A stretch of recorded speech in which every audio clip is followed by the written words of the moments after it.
صحیح مسلم میرے ہاتھ میں ہے، اس کے اندر حدیث نمبر 4621 ہے۔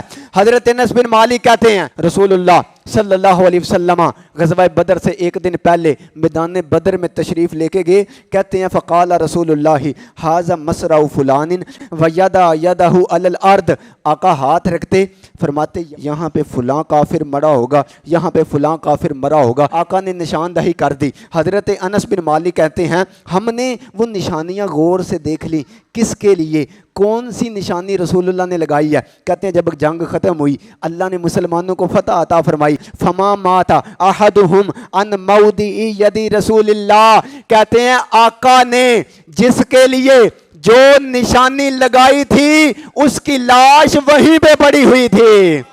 یعنی پھر مجھے کہنے دو کون کب مرے گا، کہاں مرے گا، اس کا علم بھی رب نے اپنے حبیب کو عطا فرمایا ہے۔